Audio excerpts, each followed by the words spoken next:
I created a wall to block me off from my wife and kids.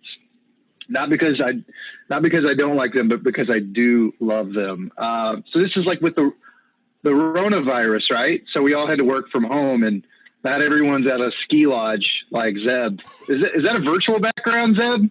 Or are you actually at a ski lodge? So I got to tell you guys, what the things I've had to do in order to get internet today to be on this. So we're live as we're recording now. So whether you guys like it or not, Jason, we got your whole experience in living in, was it a bathroom? Is that what you said? Or dungeon in the word? Yeah, it's a bathroom. It's close enough. That way I don't have to move much. You don't have to move much. That's right. Barry, how you feeling, man? I'm great. Okay. All right. Well, I know you had the headache thing, so That's good that those are gone. Yes. Every once in a while.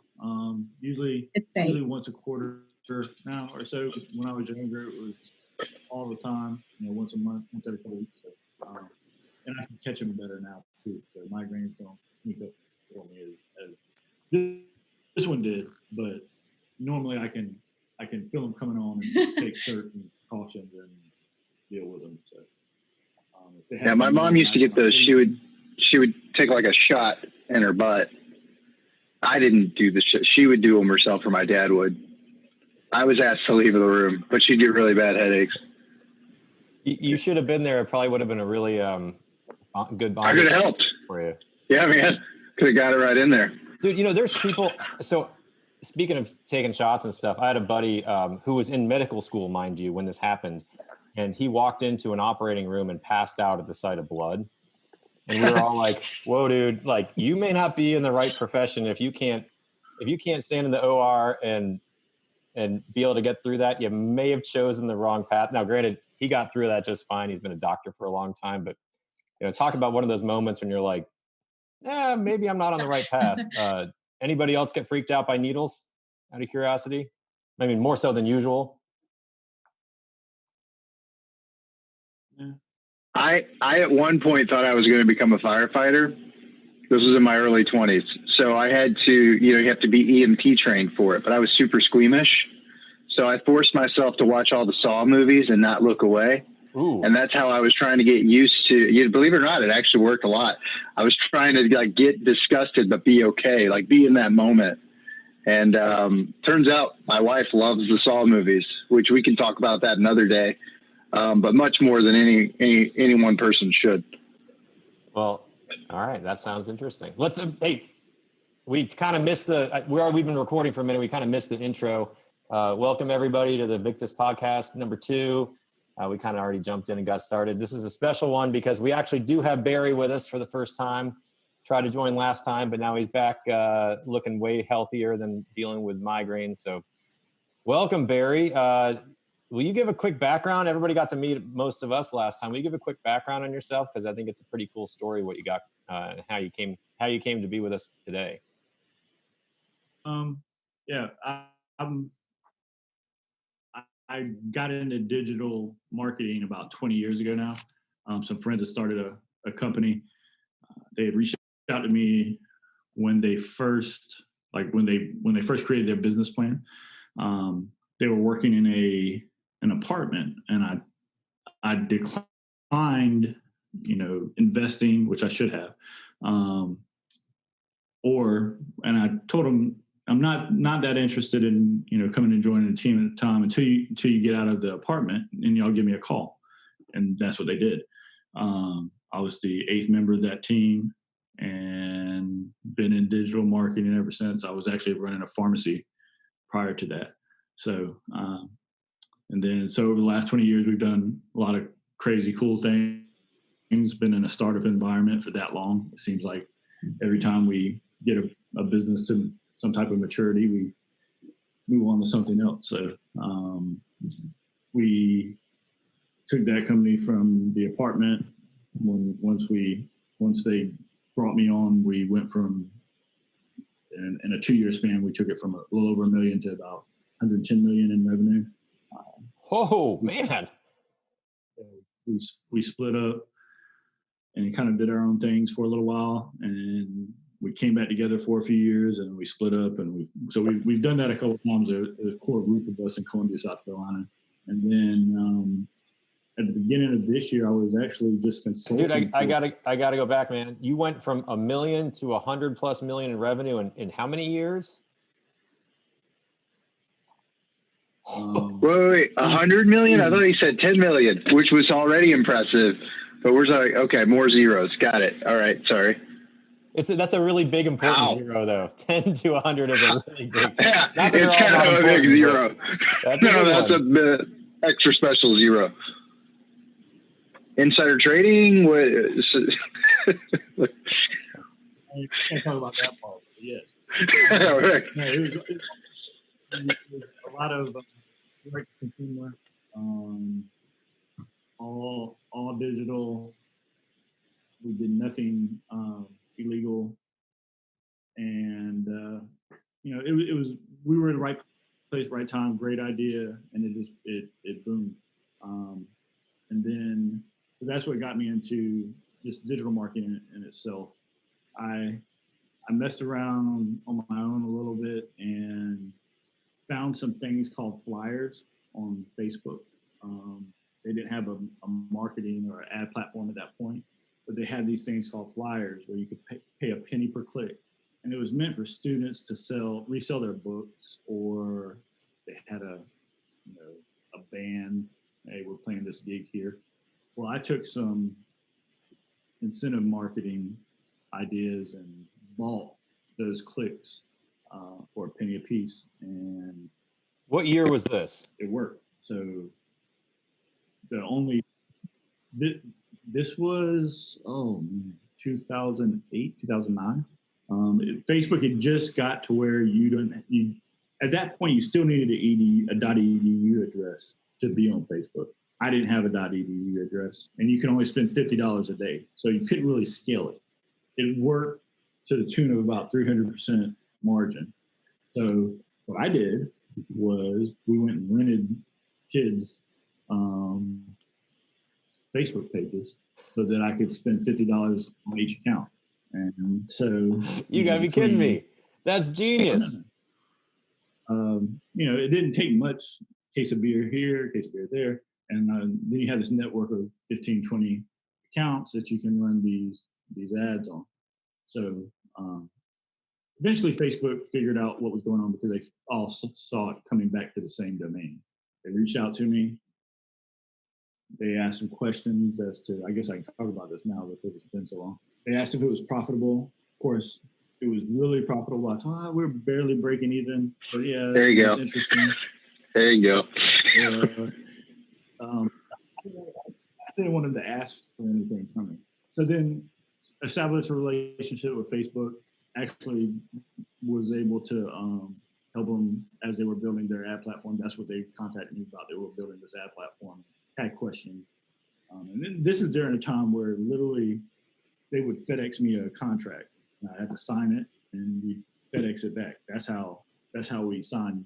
We didn't have digital signage then. So, I know Josh. So Barry's closer to our side than Brooke and Josh's side. I'm figuring that out with this story. Yeah, that's right. You'll figure it out, Barry. There's a discrepancy here, and it's refreshing.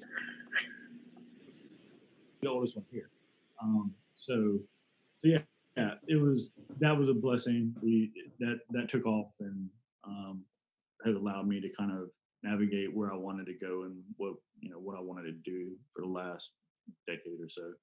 But beginning of this year was helping a friend just with her business, not in a formal way, wasn't getting paid, just saw what she was doing and she needed help socially with her social media stuff. And I started doing that just to help a friend. And my wife works with her, and her husband happens to be a serial entrepreneur himself. And even though I met him 10 times, been to dinner with him, we never talked business. I guess he saw what I was doing with her stuff, and we made an impact with her business. And he asked if I could come in and kind of join him, help him managed a lot of his businesses, which led me to Zeb. He happens to be part of the fund that Zeb is CEO of. And lo and behold, they were creating this CBD product, and they were like, "Why don't you sit in a couple of meetings and just listen and see what happens?" Barry's been he's been disappointed in that decision ever since, because we've thrown a ton of creative and social media and design work at him, and so yeah, sorry about burying you in that world, Barry, but you're awesome at it. So yeah.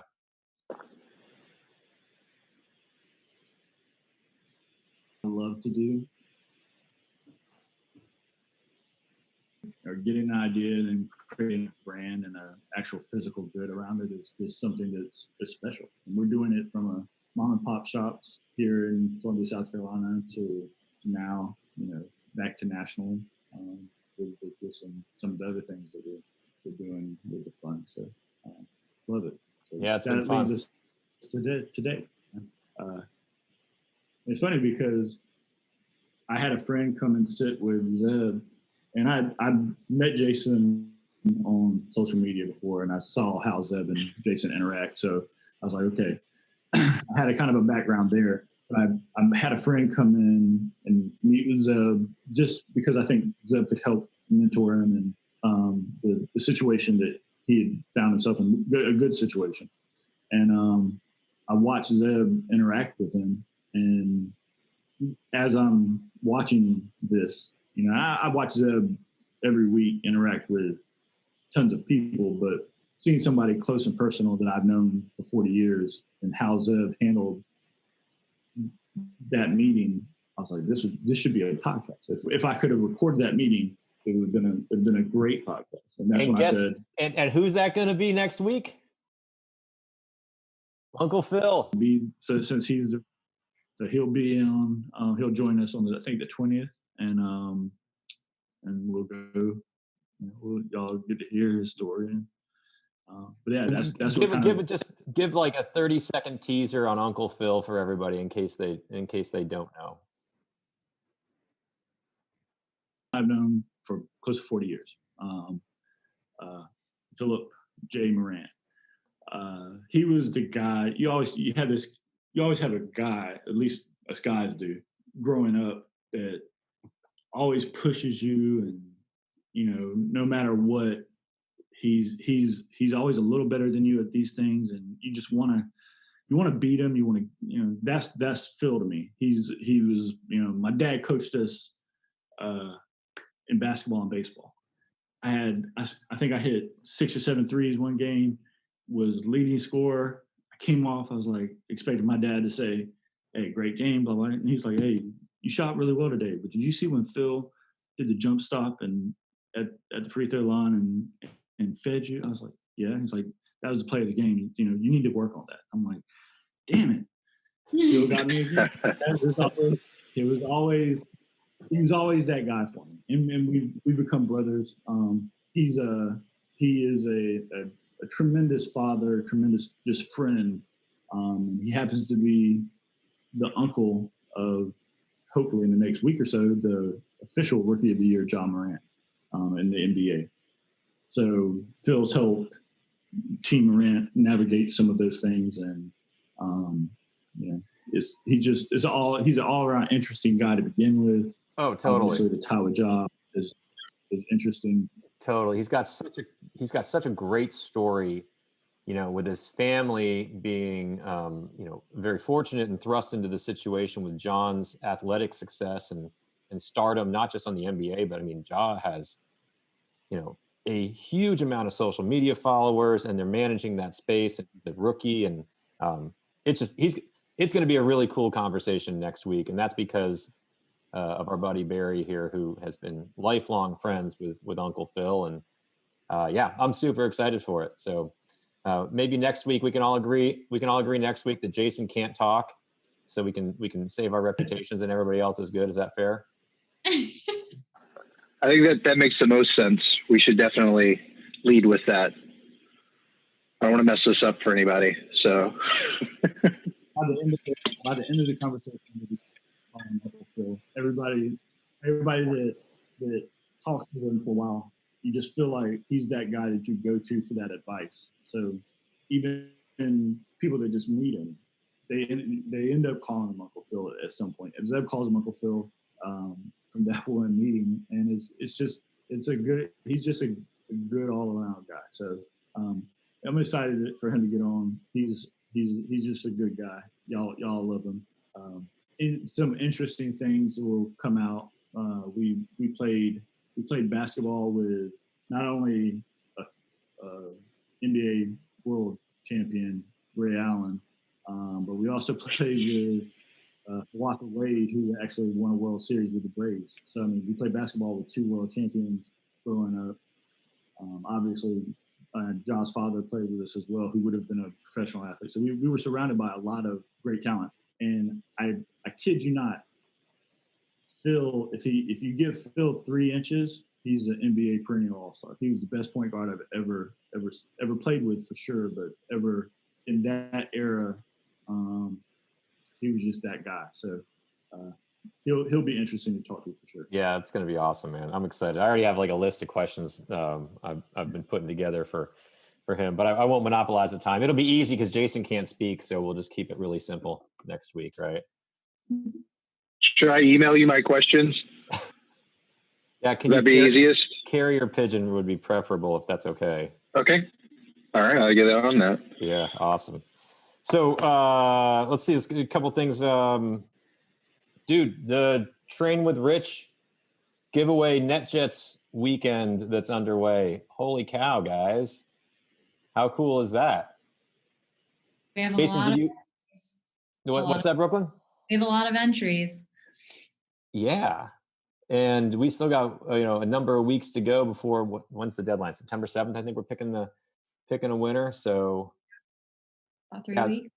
This is pretty awesome. I've actually, half the fun I've had has been seeing people that have been tagging their friends and saying something really funny or whatnot, and being able to go in and make a comment back to them, or just doing what we do of engaging, kind of like having fun with it. But it's been pretty cool. There's going to be a boatload of folks entering. Jason, have you signed up? Because I haven't seen your name on this yet. Well, I've got a lot of accounts you're unaware of. I didn't want there to be any favoritism, so yes, many times. Mostly, I just want to get on the jet. It's less about working out. In fact, it's not about that at all. I've never been on a private plane. I got close once on my bachelor party, but we ended up driving for 8 hours instead. But yeah, no, I'm definitely going to throw my hat in the ring. Yeah, the good news is you're automatically exempt because you're connected to Victis. So. Is this because Barry sent me that free T-shirt? Is that what got me out? That's dirty, man. By the way, great shirt, Barry. Thanks so much. You're like, I'll send it back. I want to be included now. Yeah, man. Private jet. I mean. Right. So, hey, Barry. Normally I've got Victis gear somewhere. I was going to say this has been an awesome experience getting Rich and Rory and everybody at the Mayhem team fired up about this Train with Rich event in September 25th to 27th is what it's going to be. So for anybody who's listening, go check out pretty much any one of our social media posts at Victis Health on Instagram, and you'll see a really, really, really cool giveaway experience that not only do you get to ride on NetJets private plane to meet Rich Froning and train with him, you get to bring 2 friends and your CrossFit coach. We're pretty excited about it, and obviously a lot of other people are out there too. So make sure you just go check out our Instagram page so you can sign up, and we'll be videoing the whole thing. So if you miss out, you can at least live vicariously through whoever the winner and their friends are. So we're pretty fired up. Any other thoughts, comments from anybody about how this process has been going so far? Chris Mason's exempt too, right? Yeah, mostly just because he's ugly. He's one of the ugly dudes in CrossFit. So can we come up with a better reason why he's not allowed to go? Ugly works, but if I can't go on the plane, Chris certainly cannot. I'm just throwing that out there. Doesn't seem right. That's pretty fair. I like that. Brooklyn, what have you guys been seeing on your side from the social media posts?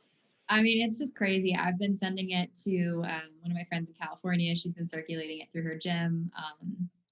People are freaking out. They're like, I would die if I got to be in the same room with Rich. So, I mean, let alone with their friends and their coach. I mean, like, that's just the perfect scenario for anyone who's into CrossFit. So they're like, no way. Like, this is not real. Like, this can't be real. I'm like, it's totally real. Sign up. Like, we're doing a drawing. Someone's going to get the win. Pretty much the same. You know, they're ecstatic at the chance of meeting Rich. I mean, the Jet's nice, but I mean, Rich is who he is. So in the CrossFit world, I think he still trumps the Jet for most. Yeah, no doubt. I mean, the Jet makes a fun experience and a cool way to get there from A to B. But dude, Rich and his team, I mean, all those guys are such awesome stand-up folks anyway, right? Like you can't help but have a really good time when you're around them, and irregardless of your fitness level, right? I mean, you can, like he said, I've proven that. It's true. That is true. That is 100% accurate. They'll let anyone in. And I think it's important for people to know that, you know, they will let anyone in. All right. So here's a question, which, by the way, Barry, last time we were on, so Josh is obviously going to be joining us at this event in September. And, but I had to do a little bit of, like, you know, I guess new intern person employee hazing, which was for the first hour that he meets Rich, he can't say anything besides "I am Batman." Actually, for anybody, right? He can't. If Tasia walks up and says hi, or Rory comes up and says hi, all he can say for the first hour is "I am Batman." And so we're all going to get to witness this little antics. And then he's free for the rest of the weekend to be the cool guy that Josh really is. But so I just, as background, you might have missed that for kind of as we were laying this out for last week. But so here's a question for you, Josh. One of the winners gets to sit down and help Rich design a workout, right? And give some input. What would you design? Oh, what would I design? Yeah, what's your go-to with Rich Froning? If you had to put a workout together, what do you put on the table? I love heavy lifts and I love gymnastics. So I'm thinking something with handstand walks and squat snatches sounds fun. So like a heavy squat snatch, like maybe 135. That's light for him, but like 135 and then handstand walk and maybe something else. So basically, Jason and I are power snatching 95 pounds and then doing what's the I guess box regular walking. And I just go on my feet. I'll still get beat, so it's not a big deal. All right, so Josh, that's your go-to. What would you be like? No way, not gonna. You can't program this. I'm out. Like, don't do it. What's your top 2 things you would never want to do? So this one workout, it's simple and it's horrible because it's the only workout that I almost threw up on. It was actually an EMOM, but it was GHD sit-ups and a salt bike. So breathing heavy, and now you have to go back on the GHD. And afterwards, I was just like miserable. Simple and effective. Has there ever been a workout that you've quit? Yes. Oh, I'm sorry. That was for Josh. My bad, guys. Yeah, I've quit a ton. But Josh, you go ahead and answer too. Yeah, it was a forced quit because it was like the second week at the box I go to, we had box step overs with 50-pound dumbbells, and I actually rolled my ankle stepping down with the 2 50-pound dumbbells, so that wasn't good. Ooh. I stopped.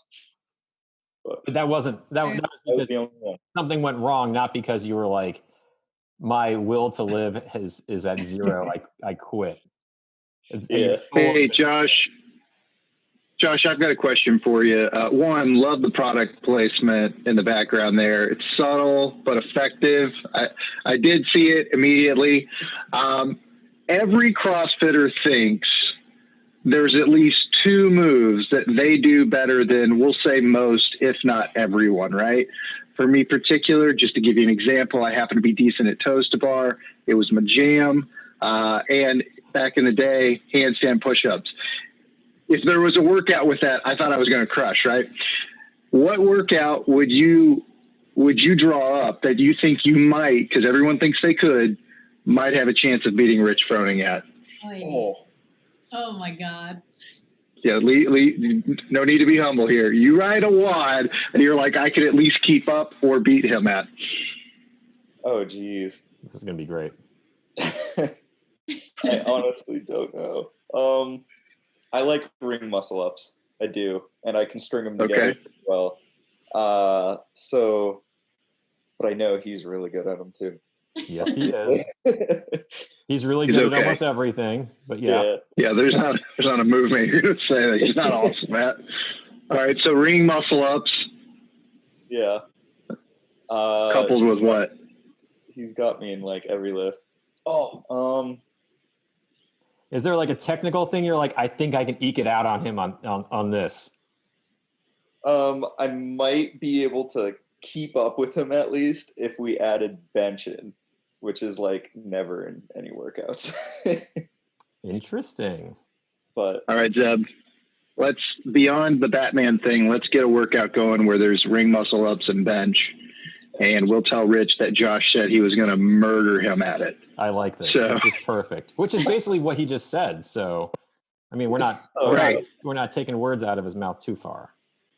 So episode 2 already, Josh is saying that he would kick Rich Froning's ass in a wad. This is crazy, guys. In multiple movements, actually, right? Not just one. This is off the rails. Zeb, are you texting Rich right now? Like, what? I am not. I'm actually scrolling for the photo of where you and I had our souls completely crushed and defeated in that one workout, because it's really, really funny. But I'm Yeah, Josh, so CrossFitters in the room. I know, Brooklyn, you love horses. Barry, are you a CrossFitter at all? I mean, I love watching it. Okay, that's enough. There's a workout. There's a workout called Kalsu, and I think that's what he's looking for the photo of. Kalsu, for anyone who doesn't know, it is 100 thrusters at 135 pounds. And every minute on the minute, you have to stop and do. Yeah, I'm already with you, Barry. This was the one I quit. This was actually the first workout I ever quit. So every minute on the minute, you have to do 5 burpees until you get to 100 thrusters, or your soul is destroyed. There's a photo that Zeb and I took at the end of our workout, which I think just explains not just how we felt about our friendship. Ryan Simmons took it of us as we're standing there. But yeah, keep going. Yeah, so it kind of explains our friendship where, because we're a bit ride or die homies. I would say that at this point in our life. But he definitely made sure I quit first. I think he squeaked in a couple more thrusters. But if you ever want your ass properly kicked, try Kalsu. It's a total nightmare. It's a total And nightmare. Rich would murder you at it, Josh. Oh, my God. You cocky ass. I can't believe this guy thinks he can beat Rich Froning. Who is this kid? I love it. I love it. Oh, it's going to be so fun to watch. It's going to be so fun to watch. So there was a time when I was like, I think I could probably eke out Rich on like double unders and speed. Not in total length, right? But like there was a time when I could do them so fast. I'm still pretty darn good at them. But that's a technical It's not awful. Like if first one to 100, like I might be able to beat him at that. But like you want to anything regarding weight? Nope. There's nothing I can do there. Yeah, I mean, so that's my way to my way to cheat into this. So yeah, I like your odds on a double ender thing. Yeah, I do like your odds. He's pretty quick. Well, Brooklyn would crush him with horse stuff.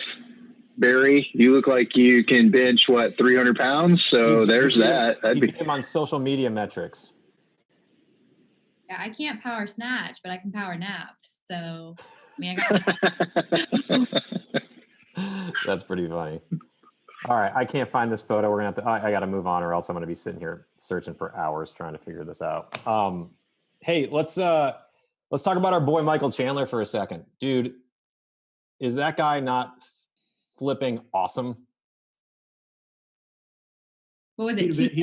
Two minutes so in? mad if I had to pay for that for 2.5 minutes. It paid a lot. I was just getting comfortable, and then he's raising his arms. It was great. Great night. Great night. Yeah. Dude, I was so. For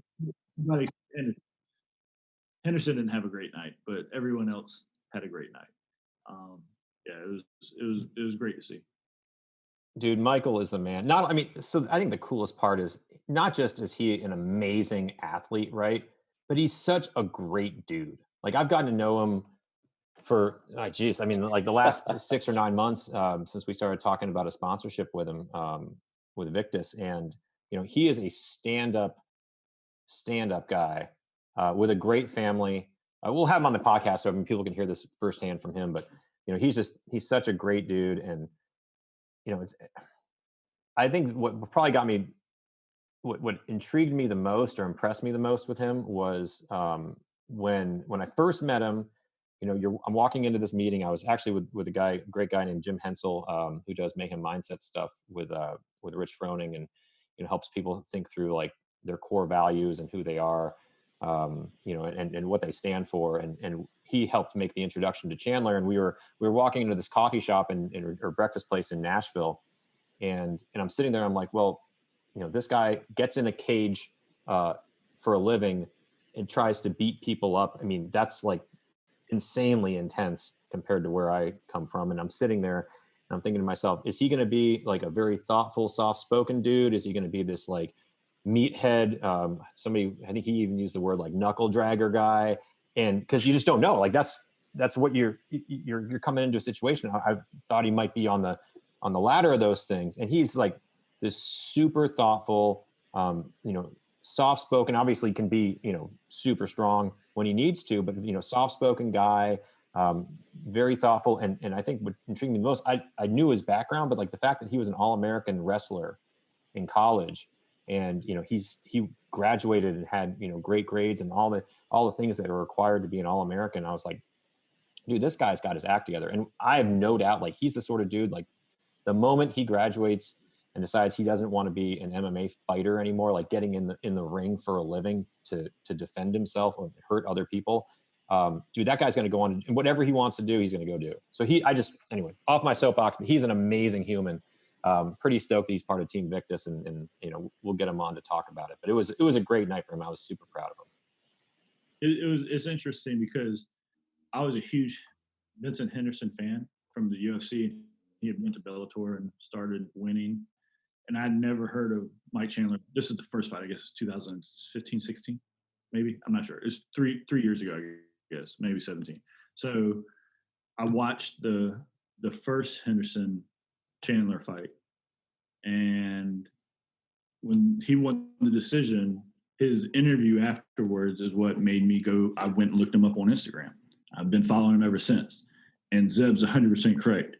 As great of a champion as he is, he's a better father and husband than he is a fighter. And that's what makes him special.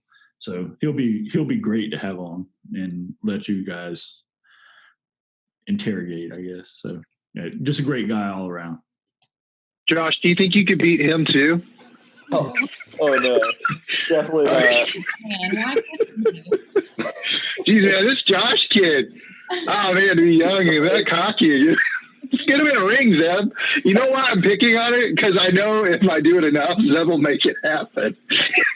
So that's actually, I love that sort of stuff. Poor Josh. Maybe he becomes the guy that we put toe to toe, and everything we ever do, Josh has to be the guy that's got to go do it. Oh my gosh. Josh, I'm just glad it's not me anymore, bro. I think it's great. Put him in there. Oh man, Michael Chandler, beast. Have you done any martial arts of any kind in your life, Josh? I was a wrestler all the way through high school. So that's right. Yeah, that was part of your background. I used to play UFC as a video game, and then my friends did too. And one of my birthday parties at a trampoline, an old trampoline, and we turned it into like a little bit of a cage fight. No punches to the face. directly, but we had gloves. What year is this? How old are you at this time? 10th or 11th grade. So high school. Okay. Yeah. Backyard wrestling. What you're saying? Classy. You have experience. Could be Chandler. What you're saying? Is that what you're taking from? I think Barry and I are hearing the same thing. I promise I'll last. I mean, I heard the fact that you think you're a better wrestler than he is because you wrestled in high school. I mean, did I misinterpret that? Let's just do a wrestling match. Oh man. Can we stream it, please? Wrestling match versus Chandler. We're gonna have. What side of the world does Chandler live on? Where's he out of? Florida. No, he lives in Nashville. He trains in Florida, actually. Got it. Okay, because I know he was out of Boca Raton. Was it? Yeah, he that's where he trains out of. Yeah. I'd be down to wrestle him. I don't know if I'll win. Oh my gosh, Josh! What's the matter with you? What's the matter with you? Stop it! I am. Josh, It's not noon. Josh is. What's wrong with Josh? We just signed the contract. You know what, guys? Let's let him learn. Let's let him learn. I think he's a free agent now too. He's not under any. He has no restrictions. So right now, we could sign it before he signs with Bellator or UFC again. He's a free agent. Maybe we can sign first Victis sanctioned fight. Here we go. Jeez. So did we Victis have to just turn into a fighting brand? I love this. We're whatever we want to be. Victis is horses. Victis is fighting. I'm not going to lie. I'm a little nervous for Josh's security in safety in this situation. Yeah, we might need to go on site. What would the rules be? Like Chandler gets no pads, and Josh gets fully padded helmet and no shots to the face. We'll just bubble wrap him. Bubble wrap. He needs a suit of armor. I don't think he needs pads. He needs an iron suit of armor. Have you ever seen Mike Chandler kick someone's legs? Yeah. Guys, I just watched the end of that fight while we were talking. I don't think a suit of armor is going to protect his chin. I mean, he clipped this guy really good. Yeah, that's right. He's before the fight, there's an article on it. Chandler talks about fighting McGregor if he goes into UFC. Oh. I'm a big McGregor fan, but that would be an interesting fight. That'd be really cool. Do you think I'd watch that. I don't know if Mike's got the sort of temper that would start throwing chairs at buses and stuff. So I don't know how else do you drum up the publicity for that? I know. I think you let McGregor worry about that. He'll make noise. McGregor plays bad guy. Chandler plays good guy. Josh could probably beat McGregor. That's kind of what I'm hearing him say too. Oh no! You're gonna get fan mail or hate mail right now, Josh. I don't know which one you might want both. I don't know. Is Victis going to turn into? And I don't expect Brooklyn or Josh to remember this show. You guys remember Jackass? Is this basically what this is going to turn into? But we use Josh for everything. He is our Chris Pontius. I love it. Let's do that. Nice to be done by 25. Like, you know, as long as it's not me, I'm super good with it. Me too, man. Check me out. Josh seems super in, so I love it. What's that, Barry? So if it's Josh, I'm okay with it. He can. So he has a thing with Victis Cream right there on the show. He's gonna be okay. He's gonna be okay. No matter what gets thrown at him, he'll be fine. He can heal. Train, recover, repeat. That's what he can do. Train. Right. Hey, so switching gears for a second. Today is Tasia's birthday on Rich Froning's CrossFit team. And Barry and I have talked about this. I'm kind of ad-libbing here a little bit. I haven't shared it with really anybody else, but here's what I think we should do for Tasia's birthday. She kind of razzed me a little bit when we gave Froning the Peloton bike for his birthday. She was like, "Hey Zeb, my birthday's coming up. And I was sitting back and I was texting with Ellie and I was like, we should actually do something fun for Tasia's birthday. She's turning 30 today. So it's a big birthday, right? Yeah. Mm-hmm. And she's been working her ass off for, pretty much her entire life to get to the point where she's at right now. And, and I don't think that's been a very easy road for her at times, right? It's not like who is it ever really easy for? I mean, that's probably an understatement, but I know Tasia's had certainly her fair share of challenges that have come her way. And I think we could do something. I'd like to do something really fun for her. But I was kind of thinking about how we could make it such that people are like engaged in this process. So my thought was that we come up with like a 3-part double under challenge whereby, let's see, how was I thinking about doing this? For every 10,000 double unders to get to 30,000, because, she's turning 30, right? So you make the 30 number, the grand prize. But, if we can get people to video and DM us 10,000 double unders in the next, say, I don't know, 10 days, 2 weeks, we'll figure that out. But 10,000 double unders on video, then we'll give her a 30-day supply of, I figured with our partners at Constellation Brands and Sunset Brands for tomatoes. But Constellation Brands is the Corona distributor in the United States. And they also have a wine called Prisoner Wine. So we can get her wine or beer for a month, plus, not that she's an athlete and maybe not drinking, but she can give it to friends. Plus tomatoes for a month because our partners at Mastronardi. So if we get 10,000 double unders on video, we'll give her a month's supply of wine and beer and tomatoes. If we get to 20,000 double unders, what was I going to do at 20,000? Does she like tomatoes?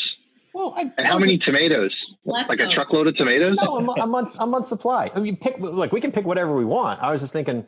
I'm just saying, like, you give me a bunch of tomatoes, I have a problem now because I can't ingest that many tomatoes. We're not. Now I got to figure out what. We're not going to deliver a truck. I was just trying to say, like, hey, everybody likes no, fresh and good. No, we deliver a truck. Fight the urge to be reasonable. Send the entire truck at once. I love it. All right, so 1 million tomatoes. If she does 10,000, what's 20,000? Not she. She doesn't. She has to fight Matt. She has to fight Matt Chandler. Like, let's make it. Yeah, she's got to fight Josh. She's got to fight Josh. Let me pull this up because I can't remember what I want to do at 20,000 dubs. She doesn't have to do the double unders. Other people have to do them, which means, Jason, you'll get what, like on video, maybe 30 in an hour? Is that about right? Wait, do they have to be unbroken? I'll put some double unders in for her. You will? Yeah, absolutely. All right. So everyone is contributing to her birthday present. That's right. We're going to give everybody a chance to contribute. I like that. That's the community. We've created a community. So for 20,000, I was going to give her what's that? With my cousin at Skatey, right? Skatey.com, whole wardrobe of swimwear and athletic clothing. Oh. So if we can get 20,000 dubs, Lucky. we'll give her, basically a new wardrobe from Skatey. And then the grand prize I thought would be really cool. If we can get the 30,000 double unders on video, we'll buy her a airplane ticket to Hawaii, which is her favorite place to go, and pay for her hotel while she's over there. So she can basically get a vacation. Now, granted, you got to wait till COVID's over, right? So sometime January, February, vaccines out there, there's therapies and whatnot. But, sometime next year when she wants to go to Hawaii, boom. Team Victis takes care of it. I think that's a great idea. I would do double unders for that. She's always seemed really sweet. Like, awesome, she always man. seems like a nice person. She's such a cool. Even though she referred to me as the one that talked a lot. I mean, she's not wrong. I'm not upset. I'm not mad. It's just that's how she remembered me, the one that talks a lot. It's better than the way Jim Hensel remembered me, the guy that got crushed by the worm. So what do you think? Should we put this on Instagram and tag her and get it out there? Let's do it. I'll commit to. I would say we'll grab a picture of her, kind of just announce it. We don't even have to tell her. We'll tag her in it. That's how she'll find out. Yeah, she has no idea this is happening. I was going to ask what's Team Victis going to go in for? I'm thinking at least 1,000 each from y'all over the next 10 days. I mean, that's easy. Barry, my audio is really bad right now. Is anybody else hearing Barry? I can't I'll fight Matt Chandler before I do 1,000 double unders. I meant 1,000. How about 1,000 collectively? Josh can. I mean, look at Josh. Josh is saying by himself. Okay. I'll do 500 by myself. I'll commit to that. Okay. There we go. Josh, can you do another 500 so that Brooklyn and I don't have to do anything? Because that'd be super cool of you. I don't even know what they are, so. Oh, shit. All that means is I'm going to have to do Brooklyn's double unders. I need to know. I'll do, I don't know, Zev, how many, 250? I feel like that's a good number for me. I'll put 250 on the board. That's a big number for you, bro. I know. My calves are already angry at me for saying that number. It's the peer pressure. I cave so quickly.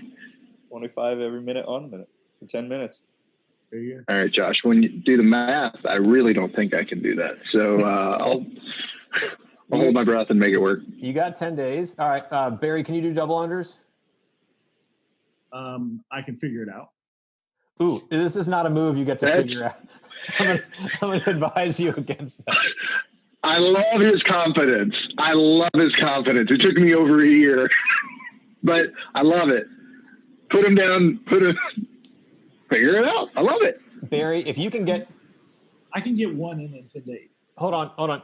If you can get to 20 unbroken in 10 days, that'd be amazing. And I'll say this, take a photo of the lashings that are about to occur.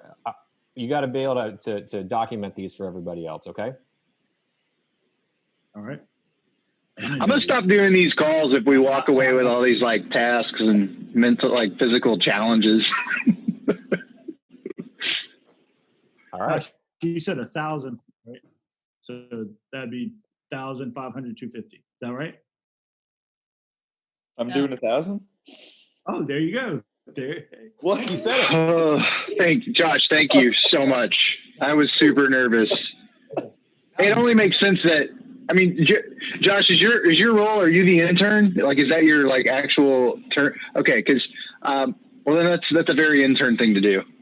I'm not. I don't get anything from this other than I get to meet cool people and hang out with more cool people. Yeah, I think Josh should do 1,000. All right, that's much better than what I thought. Let's do this. Let's fight Mike. Beat Rich in a workout somehow. Fight Matt Chandler. Josh's got a tall task ahead of him. All right, so we're going to make it a 2,000. Team Victis will commit to 2,000 double unders in total, right? Josh will take 1,000. I'll take 750. Jason and Barry, you guys got to cover the balance. Do you think I got one. 5? Like, is there any way that I can even complete one? I don't know what it is. So I will contribute. Yeah. Possible. Could we let Brooklyn scale and do 3 to 1? Hey, Brooklyn, seriously, it's not, it has nothing to really do with physical fitness. I mean, it does. It's more, and this will be the problem Barry has. And Zeb, correct me, I'm pointing at, I feel like I'm on the Brady Bunch, but I'm pointing at the wrong one. So this is Barry to me, and this is Zeb. Zeb, correct me if I'm wrong here. It's more of the cadence of like your muscle memory figuring it out. That's what, or Josh would know too. Josh is over here for me. That's the hard part. So Brooklyn, why don't you give us 10? Okay, I'm Googling what it is right now. Oh God. She doesn't have a, she doesn't get a jump rope. I mean, send the girl a rope. We got 10 days. I got a rope sitting. She can come grab it out of, I got one in my garage. I got an extra one for sure. So it's. Are you guys that close? Yeah, she lives in Macon with me. Oh, okay. I heard just. Don't say it's just. Don't do that. I jump rope every day. Me and Josh actually talked about it. I just got an 8-pound rope. But I've never attempted a double under because it looks ridiculous. Like it looks like something. So I have 10 days. We'll figure it out. And if not, it'll watch Barry be a natural. All right, Brooklyn. Barry's gonna murder it. Brooklyn, I'm trying to figure out what it is. Literally, you're just jumping rope and you do a double under. Yeah, it's got to go around your body twice for every time you jump. I can so tell. Brooklyn, you're getting lulled into a false sense of confidence right now. I'm just telling you. Okay, that's fine. Will you do me a favor, Brooklyn? Will you please video record your attempts at this? Just Absolutely. We won't publicize it beyond this group, but let's just Absolutely, I will. Here. I dropped something into the chat window. I got it. That's one of those old. That's like an old Josh Burgess video. You can tell how old it is by the nanos. So check that out for anyone who needs to know the textbook definition. Perfect. I got it. I will Amazon a jump rope right now. No, don't even. You can come grab it. I got one sitting there for you, and I'll help you get it set up so you're not like it's not super long. Yeah, you get it with the height. Yeah, the height. We'll be back on Thursday. I can help you. I'll figure that out with you. Hey, so Brooklyn, will you be the one who can help us pull a photo of Tasia, and let's get this posted up today. That'd be awesome. She has no idea it's coming. Ellie Kabord's helped me kind of think through it, so she's been awesome and having some fun with it. But yeah, let's get that up there and say happy birthday to our friend. Perfect. Let's get her some recovery cream as well at some point. So for sure. Well, Rich gets we send tons of it to Rich in the barn, but yeah, we'll make sure that we send some specifically for her, so she's taken care of. So when the shirt, we can get her shirts as well for her birthday. Yeah, no doubt. Because we all know if we send it to Rich, it probably won't make it out beyond anywhere else. How many free T-shirts do you think Rich has? Like, it's got to be an obnoxious amount of T-shirts. Oh, I'm sure. I think he's talked about it like every couple of weeks he has to go through and like he's just giving stuff away, right? He just has to give it away because it gets so much free stuff. Yeah. And I've got friends. Rich phone problems. I don't know if you guys are the same way. Like I bought so many of these UDIC ugly dude and CrossFit shirts for my friends, and even the funny ones too. Like they don't have to be a UDIC shirt. It can be like I was on Mackinac Island, so I'm up here in Michigan, which is why you see this like house behind me. I'll share a little bit about that in a second. But like there's this great tourist island called Mackinac Island, and it's got everything from restaurants to they're famous for like the fudge they make and it's horse-drawn carriages. So that's how you get around. But like they've got these T-shirts and like kind of like tourist style souvenir shops. And a couple of years ago, I found this tank top that said, "I flexed and the sleeves fell off." Oh my God. And so I had to buy it from my buddy Phil back in South Carolina because I was like, "This is just so perfect, right?" So but my friends get angry. Like their spouses are now mad at me, have told me that I can't buy shirts from them anymore because I'll end up somewhere and I'll bring a shirt back and they're like, "The closets are full, Zeb. Stop buying this stuff." I used to, when I traveled between St. Louis and Indy, it's like a 4-hour drive and you have to pass through Effingham. I'm not sure if you guys are familiar with this place, but they're known for these T-shirts that they sell at the gas stations that say, where in the Effingham am I? And my wife and I had stopped there probably about 1 billion times, for whatever reason. One day she comes out with a shirt and now I can never throw the shirt away, nor can I wear it. So it's kind of weird, super uncomfortable. Does anybody else? It is actually, Brooklyn, what's your worst shirt that you can't get rid of, but you own it and it's hilarious to someone, but maybe not you? I have none of those. I do not. I swear. I literally donate anything that I just like. I have no attachment to like. You don't say that in front of Zeb. You don't say that in front of Zeb. Can't be. I don't even understand. You're that. I'm trying to. Obnoxious shirt incoming. I'm trying to think of an embarrassing. Like I really just have like. I honestly only have like expensive band tees. Like those are really the only T-shirts I have. So I don't know if that's a good girl question. I feel like I don't have band tees like Sugar Ray. Like what was that? Sorry, like Hoobastank or. I just have like I don't know, just like my dad just like I grew up on music, so just like anything that he would have listened to, like he's really into like the Pixies, like Aha, like just crazy stuff. So I don't know. But yeah, but those are cool. Those are cool now though. Yeah, but like I have like Grateful Dead tees, but those are like the really expensive T-shirts. So like I don't have like just a T-shirt that's like embarrassing because they're all band tees, I don't know. That's a really good question. Does anyone else have an answer to that question? Barry? I bet Barry's definitely got a couple of embarrassing T-shirts. No? I do. None, yeah, but none that I wouldn't wear. I mean, I wear them anyway. So lots of D's, nuts, T's. I've sold T-shirts for 10 years, so we've sold over 1 million shirts. So we designed some that I would never wear, that sold a lot, and then because they were so like the slang on it was not socially appropriate, or what?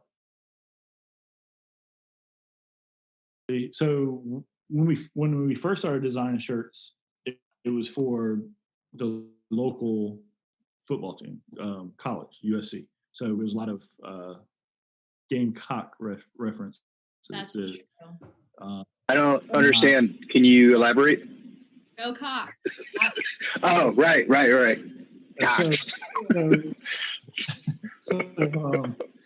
And then right into that, didn't as she? we got into All of my Michigan family, like if they see pictures of my friends and photos with me, and they literally just, my friends have shirts on that just says Cox or Go Cox on the front, they're like, what are you doing down in South Carolina? Like, you're a crazy person. And I was like, no, it's a sports team. And they're like, no, it can't be. I'm like, no, really, like, I'm not crazy. They think that I got sent down here and like I'm this just like crazy. Degenerate. Yeah, it's wild, but I don't have any of those though because I'm not a Gamecocks fan. So if I did have one of those, that would be the embarrassing T-shirt that I can't wear. We'll send you one. Oh, great. We'll send you one. So Barry, who are you? I'm like so fascinated with your history at this point, because the more we talk, you're like an onion. You know, you've taken like a .com and turned into $100 million .com. You sold shirts for 10 years. I want to crush beers with you, man, and figure out how all of that came to be. Opportunity. Let me see opportunity. There you go. Those things. We were one of the first, back before you had to actually pay for reach. And we took, when I joined, there was another startup that they had about 1 million followers, and we created 17 niche pages and grew it to about close to 40 million followers in those 17 niches. So from scuba diving to whitetail deer hunting, again, another set of shirts that can be inappropriate. Down to being a mother. Can you give us a little bit on the whitetail? What were some of the best ones that came out of that? So the page was actually called Chasing Trophy Whitetail. So which in the hunting world, I'm not a big hunter, but in the hunting world is what you would call it. They're chasing trophy whitetail. Chasing. What's the middle word? What whitetail? Trophy whitetail. Ah, there it is. That's connected. I get it now. But no, so we had all these niches, and we made shirts for each niche. Once we saw at one point we were reaching about 100 million people a day organically on all of our pages. So prior to when Facebook monetized everything. Right. And now you say that.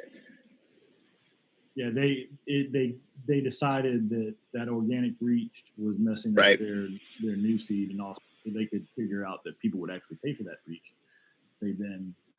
They switched the algorithm overnight and kind of cut that off at the knees. So I can tell you, a good run, and we still.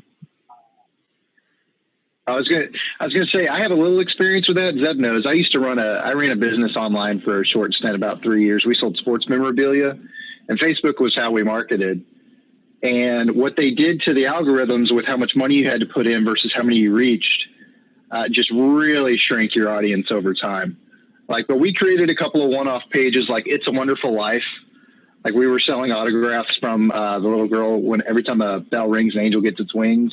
But it was funny. So what you're saying, you're like the OG of that, where we thought we were smart at the time, but we had to pay money to actually reach people. Well, we were a a preferred market developer. So we got access a lot earlier than most people.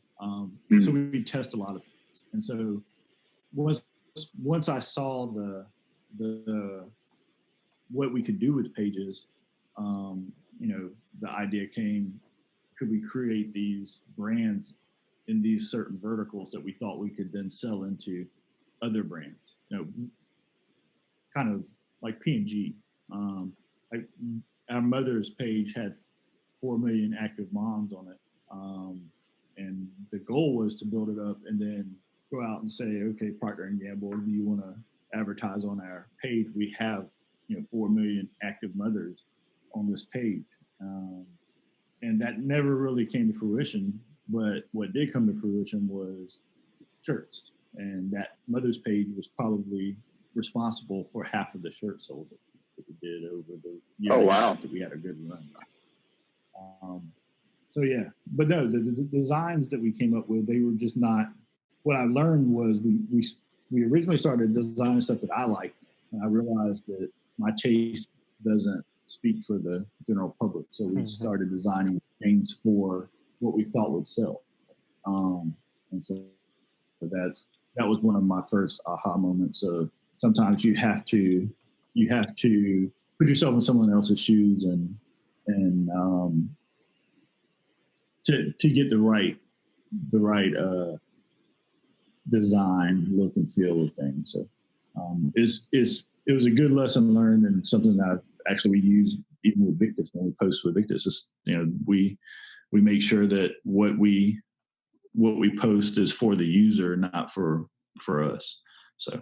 And I think that is probably the best way to end our Team Victis podcast number 2. We didn't get to the whole agenda, but thanks everybody. We'll be back next week with Uncle Phil with the Morant family, and appreciate everybody getting together, and stay safe out there. In the meantime, we'll have some fun stuff on Instagram coming your way. So take care, everyone. Thanks again.